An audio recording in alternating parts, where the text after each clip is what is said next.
Good morning and happy spring, officially spring.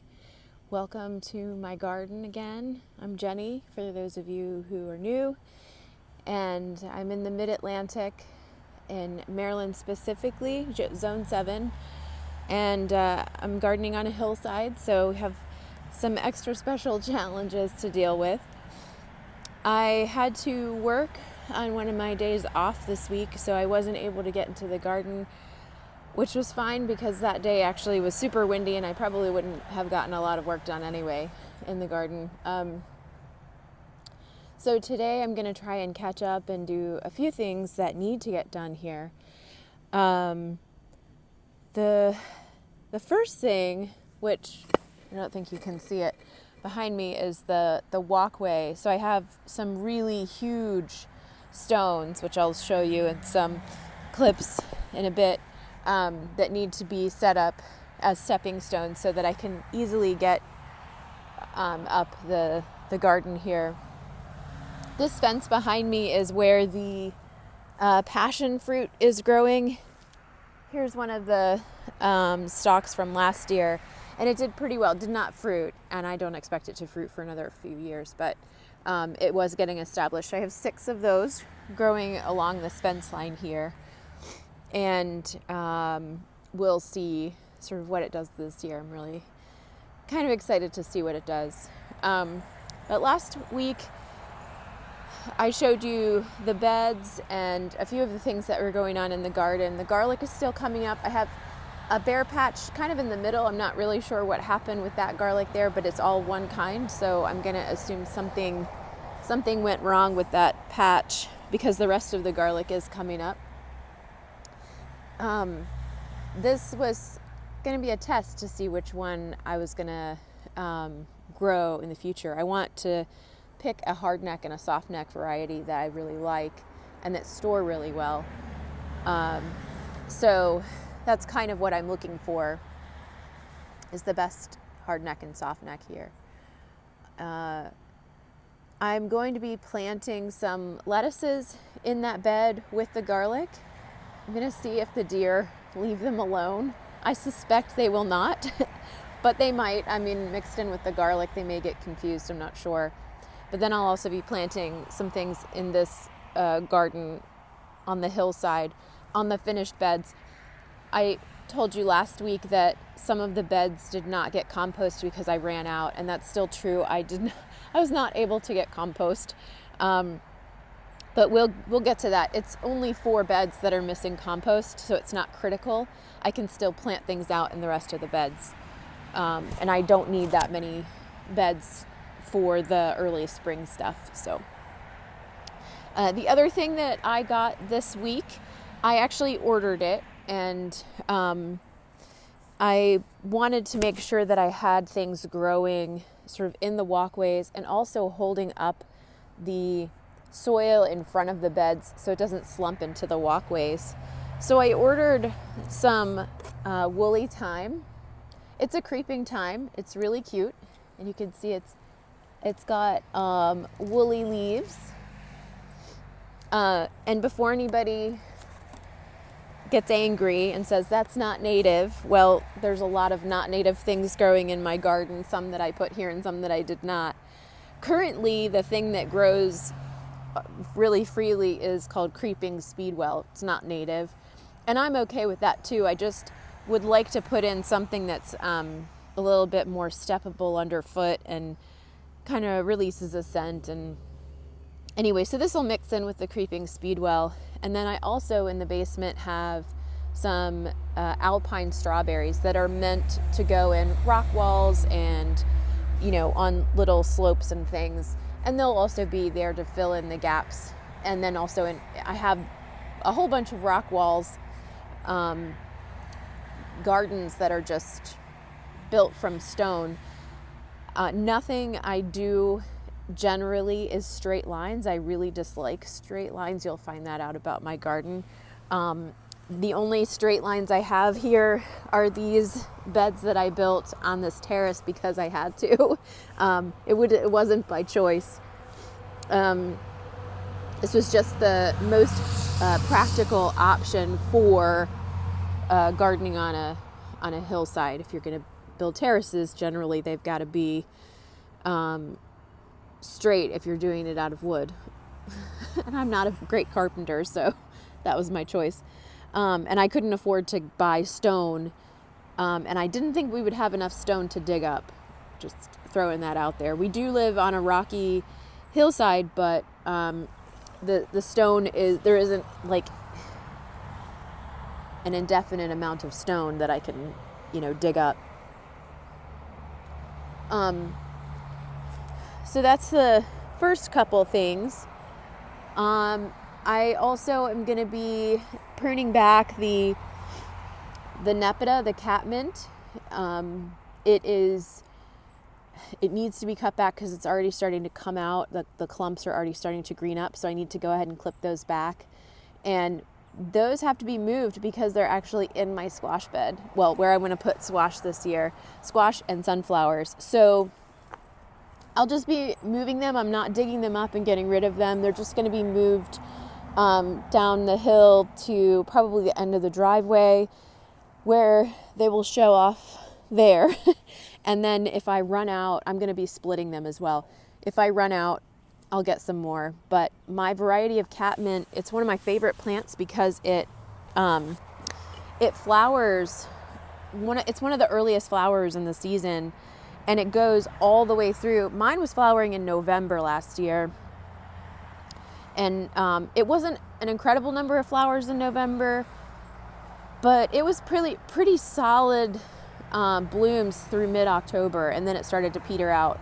But still, it blooms the entire season, and you can actually give it haircuts. And that's what I do, is I cut mine back a couple of times during the season, just so it won't flop over. The variety I've got is Walker's Low, and it is not low. Don't let the name fool you. It is actually about 2.5, 3 feet tall, and it's not as big as Six Hills Giant, which it gets taller, but it's more floppy. But I do keep it cut back because I don't want it to flop so much, because it right now is right next to the walkway, and it's lovely to walk next to. It does have a minty smell. Mine does not escape. I have never found it in other patches all over the yard. I know a lot of people freak out about that, but I really haven't had that issue with this catmint. And the bees love it. The butterflies love it. It seems to be a hit. So I'm going to keep it. And I will say that's not native too. I mean, I have a lot of things. Everybody's, like, it's got to be native, Jen. Well, not everything in my garden's native. I do like some non-native things. I'm just really careful about putting in things that are not going to be too invasive. Or if they are going to be invasive, it's a purposeful planting like these thyme. I know this is going to take over. That's the idea. I want to make sure that I'm holding the soil in. And I wanted to pick a plant that I liked. The Speedwell is fine. I didn't put it here. It was just here growing, and it just fills in wherever it finds a spot. So I just have to keep after that as well. But this time, I don't have woolly thyme growing, but I have lemon thyme at the end of the driveway. And I put it there to grow in between some of the rocks, and it fountains over the rocks, and it's just such a pretty little plant. And it's not, it's not harming anything. It's not crazy invasive.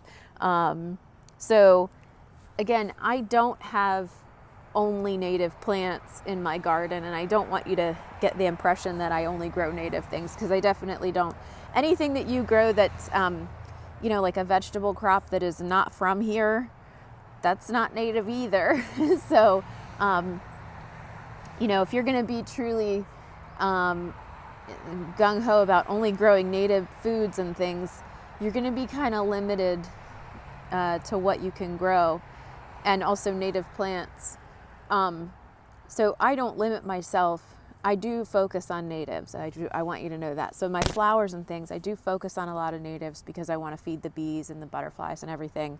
But I also have other things in my garden.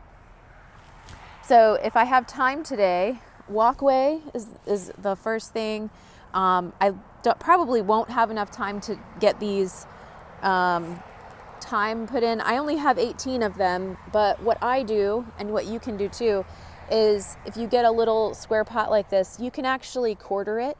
When you pull it out, you'll see the roots, and if it's got a pretty extensive root system, you can quarter it. If it only has like half the pot full, then just half it. You're just going to kind of have to do sort of an assessment and see what you've got root-wise in there. This one has a pretty good root system, so yeah, I'll be quartering it. And I just do it by hand. I just pull it apart with my hands, and then you have little plugs at that point, and you can just sort of plug them into tiny little spots. And it makes it a lot easier to plant. You don't have to dig a big hole. You can dig a little hole with your fingers and stuff it in there. And that's what I did down at the end of the driveway. It worked extremely well. That's a trick. Some plants are really good at being quartered. The catmint that I have that I'm going to be taking out of that bed, that I'm going to split as well. It just means that your plant, you can get more plants out of it. You might have to wait a year before they fill back in, but it will be fine. Those plants will be fine. So if I get time, I'm going to do the walkway, and I definitely am going to clip back the catmint today and put that in the compost bin. But I also have a bunch of seeds to plant, things like carrots, and like I said, I'm going to do the greens. I'm going to try and put those into the garlic bed. I'm going to put some in there and see if the deer like them, but I'm also going to put some up here in this fenced-in garden, because the deer tend to eat just about everything that I put out. So that's why I have this fenced-in garden. And the garlic's outside the fence because they don't eat the garlic. So, it is what it is. But I have, I have greens, I have carrots, I have some peas, I'm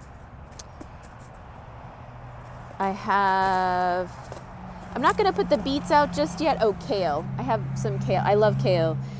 So I'm going to try those in here towards the top. And all the greens are going to be grown on the left side beds.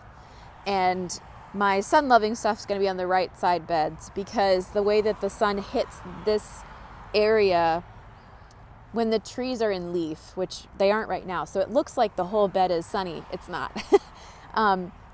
The left side of this garden gets shaded, and it's vertical. So all the beds on the left side I set them aside for things like greens, beets, anything that can survive in a little bit of shade. And then all the beds on the right side are for things like cucumbers, tomatoes, anything that's sun-loving, okra.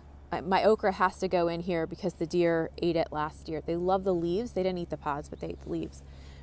So all that stuff is going to go on that side of the garden, and will probably go in a little bit later. So those beds are going to lie fallow just for now, because I don't need that many greens. So anyway, so that's sort of the plan for today, and I'll take you along, let you see what I'm doing. I don't know how far I'll get, but we'll see. It is a little chilly today. Yesterday was the first day of spring, and it was a beautiful day out. We had sunshine, just like today.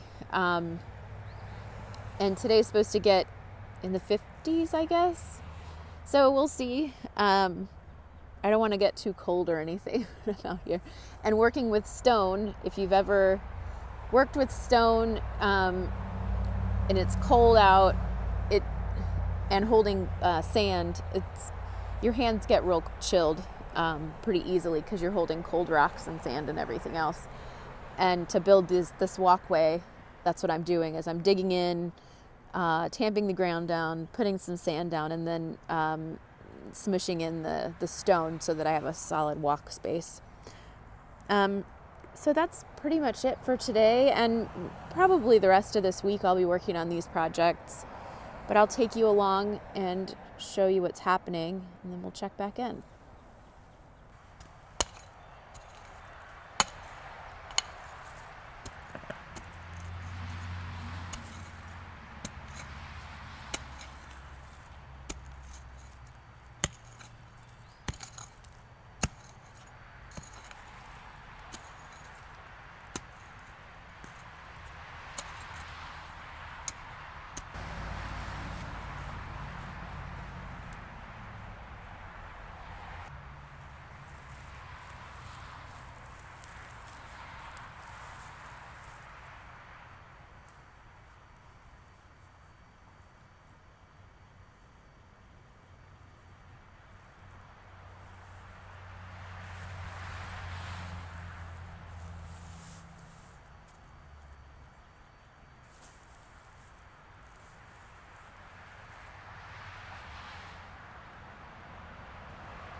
So I'm getting to the carrots right now.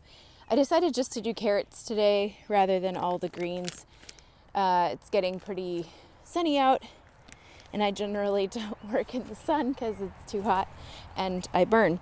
But I had 4 carrot varieties picked out and then decided not to do one of them because reading it, it says they reach 8 inches. And I've usually selected shorter carrots because my beds are actually only about 6 inches deep. And I know the soil here is really rocky. I really don't even know how well these are going to turn out because there are some stones still in my soil mix. Unfortunately, I couldn't get them all out. So carrots are going to be a trial for me. I've tried to grow them before and they came out stunted and weird, and mostly because our soil stinks here. So this is brand new soil, and I'm hoping that this will encourage them to grow. And I've got a few varieties. This one is one that I actually bought at the hardware store, but it's a short and sweet. So these carrots are only 4 inches, so that's ideal for me. I don't want anything too big because my beds are not that deep. So I'm going to go ahead and label these.